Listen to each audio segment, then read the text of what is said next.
les 7 maladies de l'âme, un chemin vers la guérison. Mes chers amis, si nous levons les yeux vers le ciel, nous y cherchons souvent la lumière. Mais pour comprendre comment accueillir cette lumière, il nous faut parfois regarder avec courage dans les recoins plus sombres de notre propre cœur. Aujourd'hui, je voudrais vous parler d'un sujet que l'on croit bien connaître, mais que l'on comprend parfois mal. Les 7 péchés capitaux. Le mot capital fait peur. On s'imagine les pires crimes.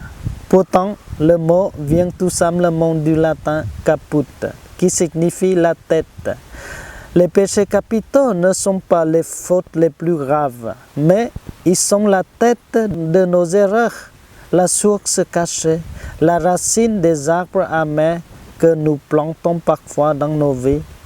Au IVe siècle, dans le silence et le dénuement du désert, des hommes qu'on appelait les pères du désert, comme le moine évêque, observaient leur propre âme. Ils n'y ont pas vu des monstres, mais des maladies de l'âme, des blessures qui nous détournent de l'essentiel. Voyons ensemble avec douceur et vérité ces 7 penchants qui nous habitent tous. Le premier, l'orgueil. Il est la racine de tout. Le premier d'entre eux, l'orgueil, c'est ce murmure qui nous dit « Tu n'as besoin de personne, pas même de Dieu. Tu es plus fort, plus haut, plus juste que les autres. » L'orgueil ferme notre cœur à la grâce, car pour recevoir, il faut d'abord accepter d'avoir les mains vides. 2. La gourmandise. Ce n'est pas seulement aimer la bonne nourriture, c'est le fait de consommer avec accès, de se remplir pour complet un vide spirituel. C'est oublier que l'homme ne vit pas seulement de pain, mais d'une nourriture plus haute, celle de l'esprit et du partage. 3. La luxure est en forme l'amour qui est un don de soi magnifique, en une recherche effrénée de son propre plaisir. Elle ne voit plus l'autre comme une âme à aimer, mais comme un objet à consommer. 4. L'avarice. C'est la peur de manquer qui nous pousse à accumuler. C'est croire que notre sécurité dépend de ce que nous possédons dans notre poche plutôt que de ce que nous partageons avec notre cœur. L'argent devient alors un faux Dieu. 5. La paresse.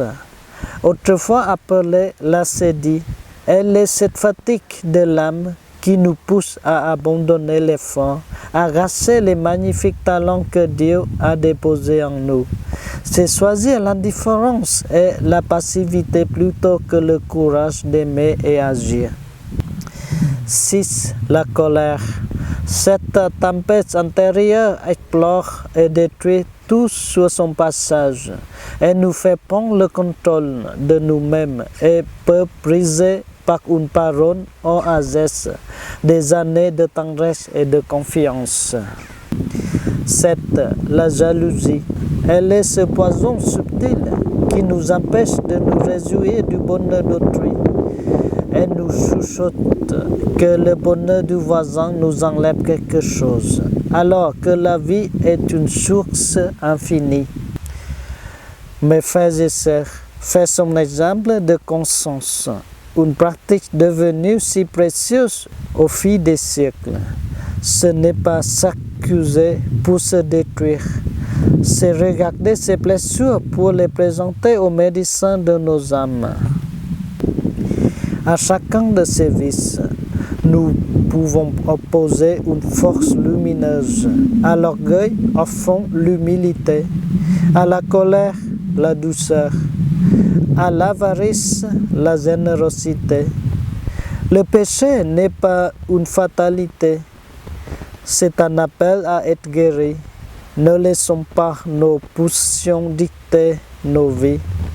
Choisissons chaque jour, un petit pas après l'autre, de revenir vers la source de l'amour véritable. Je vous remercie. Amen. Que Dieu nous bénisse.